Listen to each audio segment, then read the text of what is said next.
Bonjour, peuple de Dieu, c'est le pasteur Jérémia, aussi connu sous le nom de pasteur Loïc. Nous voulons écouter la parole de Dieu pour la semaine, mais avant tout, nous voulons commencer par une parole de prière. Alors, en signe de révérence à notre Père Céleste, à notre Dieu, baissons nos têtes et prions ensemble. Père éternel, Dieu de gloire, Dieu tout-puissant, Roi des rois, Seigneur des seigneurs, toi qui ne changes pas, toi qui vis pour toujours à jamais, toi qui règnes au-dessus de toutes choses, toi qui n'as pas de comparable, seul et véritable Dieu, le Dieu amour, le Dieu de merveille, le Dieu de prodige, le Dieu tout-puissant. Reçois toute la gloire, l'honneur et la majesté. Seigneur, nous venons encore nous humilier au devant de toi. Nous venons implorer ta compassion et ta miséricorde sur nos vies. Prions que tu nous pardonnes pour tout ce qu'on a pu faire, dire, penser, qui ne t'a pas honoré, Seigneur. Que tu nous sanctifies par le sang de ton Fils Jésus-Christ, nous rends agréable à tes yeux, afin que nous te soyons totalement consacrés. Corps, âme et esprit, pensée, cœur, que l'air, l'atmosphère, Seigneur, autour de nous, Seigneur, toi, te soit totalement consacré. Que tout ce qui n'est pas de toi, tout ce qui ne glorifie point, Seigneur, oh mon Dieu, au Père, ton nom, tout ce qui s'élève contre la connaissance de la vérité, soit lié, renvoyé des négociations de l'enfer une fois pour toutes, au nom de Jésus-Christ. Et nous proclamons que Jésus-Christ est Seigneur, la gloire de Dieu le Père. Merci encore, Seigneur, de bien vouloir ouvrir notre cœur pour recevoir, Seigneur, de toi, recevoir ta parole. Ouvre notre entendement, notre compréhension, Seigneur, et amène-nous dans la profondeur de la révélation de ta parole. Que la gloire, l'honneur et la majesté te soient rendues à toi, le seul et véritable Dieu. Au nom de Jésus-Christ, nous avons ainsi prié. Amen. Alors nous voulons prendre notre lecture dans le livre de Genèse chapitre 1, versets 24 à 31. Nous lisons la parole de Dieu dans le livre de Genèse chapitre 1, versets 24 à 31 au nom de Jésus-Christ. Et Dieu dit que la terre produise les êtres vivants selon leur espèce, le bétail et les reptiles, et des animaux terrestres selon leur espèce. Et il en fut ainsi. Et Dieu fit les animaux de la terre selon leur espèce, et le bétail selon son espèce, et tout ce qui rampe sur la terre selon son espèce. Et Dieu vit que cela était bon. Et Dieu dit, faisons l'homme à notre image, selon notre ressemblance, et qu'il domine sur les poissons de la mer, et sur les oiseaux du ciel, et sur le bétail, et sur toute la terre, et sur tout ce qui rampe sur la terre. Ainsi Dieu créa l'homme à son image, à l'image de Dieu il créa l'homme et la femme. Et Dieu les bénit, et Dieu leur dit, soyez féconds, multipliez, remplissez la terre, et soumettez-la, et dominez sur les poissons de la mer, et sur les oiseaux du ciel, et sur tout être vivant qui se meut sur la terre. Et Dieu dit, voici, je vous donne toute herbe portant de la semence, et qui est à la surface de la terre, de toute la terre, et tout arbre ayant en lui du fruit d'arbre et portant de la semence. Ce sera votre nourriture, et à tout animal de la terre, à tout oiseau du ciel, et à tout ce qui se meut sur la terre, ayant en soi un souffle de vie. Je donne toute herbe verte pour nourriture. Et cela fut ainsi. Ainsi, il y eut un soir et il y eut un matin. Ce fut le 6e jour. Que le Seigneur bénisse sa parole, qu'elle vienne pleine de révélation, de profondeur, de grâce, de bénédiction, de vie, au nom de Jésus-Christ. Amen. Alors nous continuons dans notre enseignement principal qui est prier selon les 7 jours de la semaine. La semaine dernière, nous avons parlé de prier selon le 5e jour de la semaine qui est en hébreu Kamishi, qui veut dire 5e et qui correspond à ce qu'on appelle dans le calendrier romain catholique jeudi. Aujourd'hui, le Seigneur veut nous entretenir sur prier selon le 6e jour de la semaine. Selon Dieu, le 6e jour de la semaine est ce qu'on appelle Shishi en hébreu.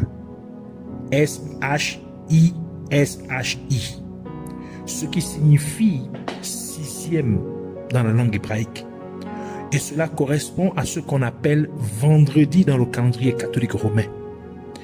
Le sixième jour de la semaine est principalement centré sur la création de l'être humain.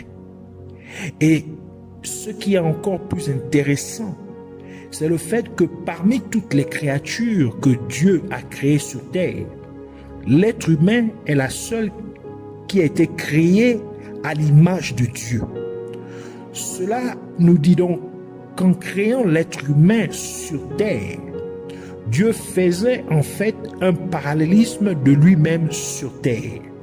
En d'autres termes, Dieu se projetait sur terre à travers la création de l'être humain. Et c'est pourquoi Dieu demande aux croyants d'agir comme lui-même en manifestant les caractéristiques de Dieu telles qu'indiquées dans la parole de Dieu dans 1 Pierre chapitre 1 verset 16, deuxième partie qui dit « Soyez saints car je suis saint ». Matthieu chapitre 5 verset 48 ajoute pour dire il dit, « Soyez donc parfaits comme votre Père céleste est parfait ». En se projetant sur terre à travers la création de l'être humain, Dieu a toujours voulu que la terre soit un portrait du ciel.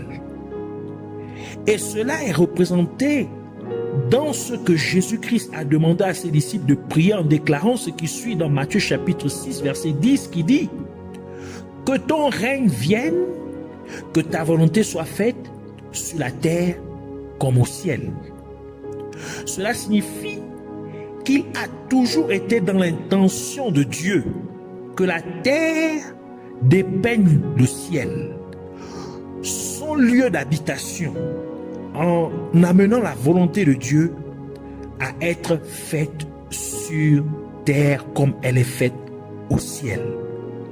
Et c'était la responsabilité de l'être humain de l'accomplir. Mais malheureusement, les êtres humains ne l'ont pas accompli car Adam et Ève tombèrent dans le péché. Et c'est la raison pour laquelle Dieu vint lui-même par la personne de Jésus-Christ pour restaurer l'être humain dans le plan originel de Dieu, qui était que l'être humain dépeigne pleinement son image et que l'être humain s'assure que la volonté de Dieu soit établie sur la terre comme cela se fait au ciel. Et c'est pourquoi la parole de Dieu dit dans Romains chapitre 8 verset 29 qui dit « Car ce qu'il a connu d'avance, c'est-à-dire ce que Dieu a connu d'avance, il les a aussi prédestinés à être semblables à l'image de son Fils, afin que son Fils fût le premier-né entre plusieurs frères. » Donc, c'est-à-dire que l'être humain maintenant, ce que Dieu a destiné, il les a appelés à être conformes à l'image de Jésus-Christ. En effet, Dieu s'est fait visible aux êtres humains en la personne de Jésus-Christ, afin que les êtres humains puissent voir et savoir à quoi ils doivent ressembler. Ce qui a toujours été l'intention de Dieu le Père pour les êtres humains depuis le début de la création.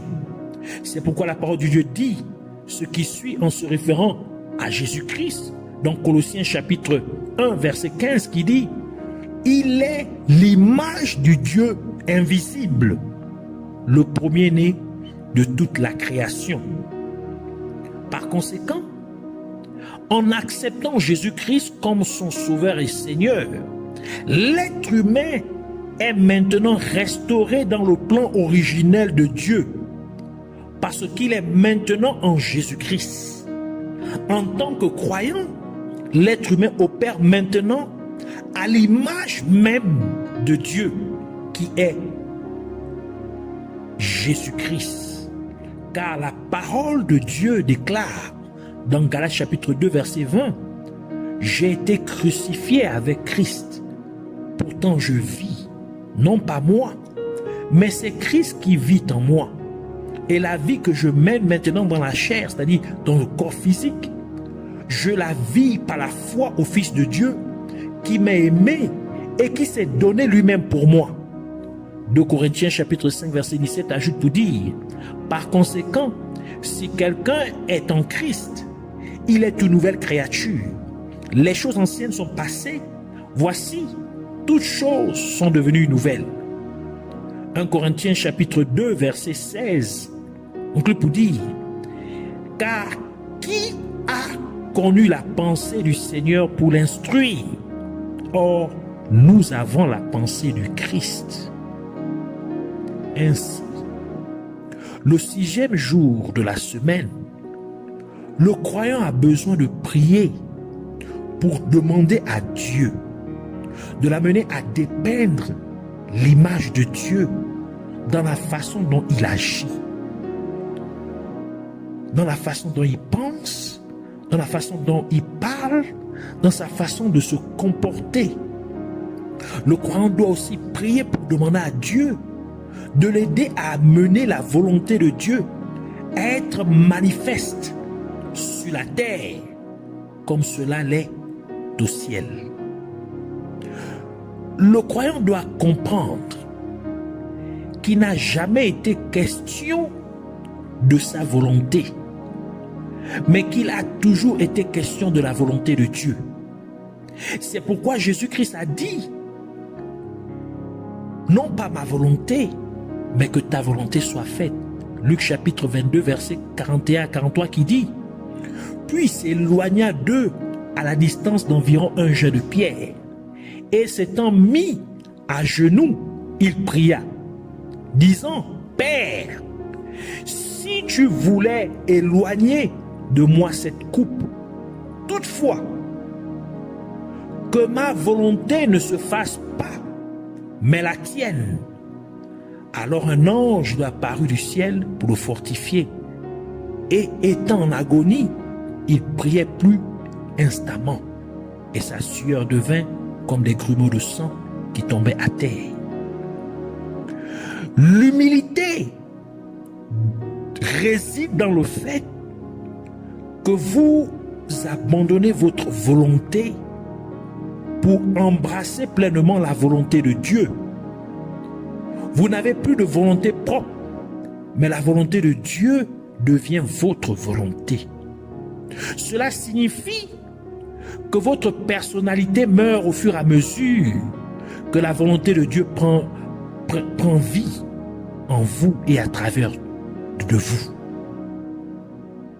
Renoncer à sa volonté pour accepter totalement la volonté de Dieu est aussi un acte de foi, car vous faites confiance à Dieu pour le résultat escompté. Vous croyez parce que vous refusez de faire les choses à votre manière, mais plutôt vous les faites comme Dieu le veut.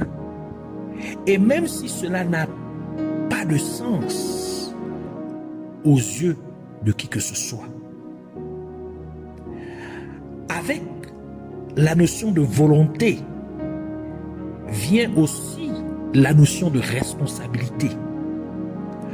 Car lorsque vous agissez selon votre propre volonté, vous vous rendez donc responsable du résultat de l'accomplissement de votre volonté. Par conséquent, lorsque vous renoncez à votre propre volonté pour faire la volonté de Dieu, vous rendez donc Dieu responsable de tout ce qui pourrait être le résultat de l'accomplissement de sa volonté.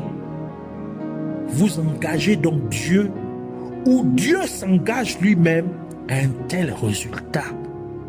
C'est pourquoi la parole de Dieu dit dans Romains chapitre 8 verset 28, « Nous savons du reste que toute chose concourt au bien de ceux qui aiment Dieu, de ceux qui sont appelés selon son dessein.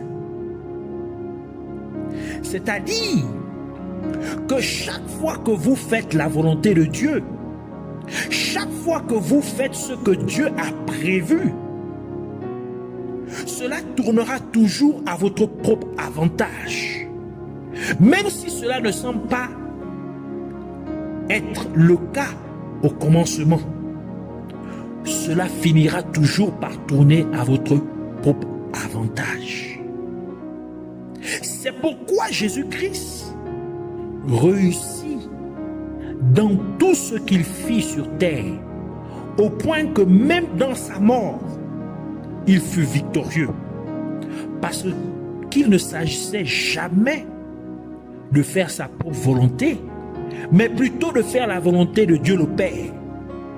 C'est la raison pour laquelle, lorsqu'il était en agonie à Gethsémani, alors qu'il était dans une situation très inconfortable, étant dans quelque chose qui ne lui était point agréable, il dit, non pas ma volonté, mais ta volonté soit faite.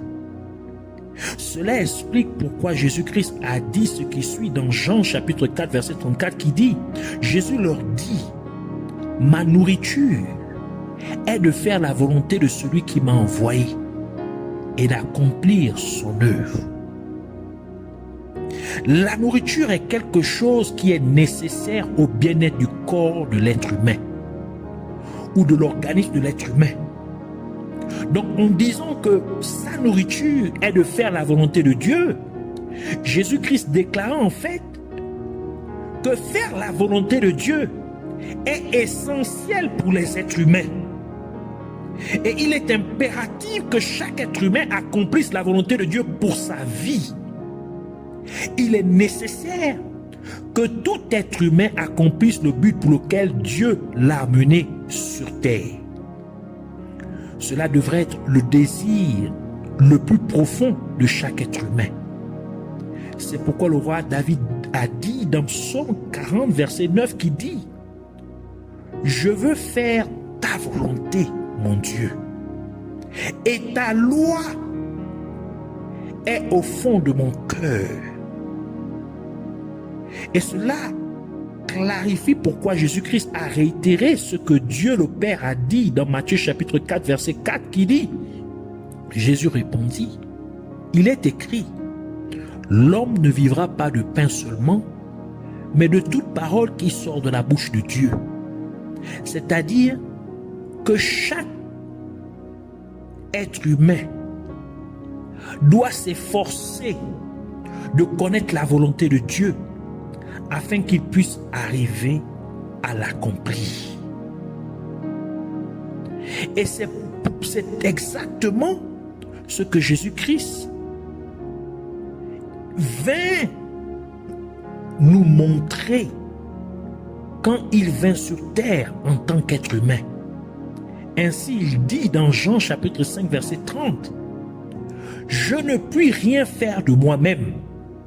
Selon que j'entends, je juge et mon jugement est juste parce que je ne cherche pas ma volonté, mais la volonté de celui qui m'a envoyé. » Cela nous permet de comprendre certains aspects importants de la prière que Jésus-Christ a enseigné à ses disciples lorsqu'il dit dans Matthieu chapitre 6 versets 10 à 11 « Que ton règne vienne, que ta volonté soit faite sur la terre comme au ciel.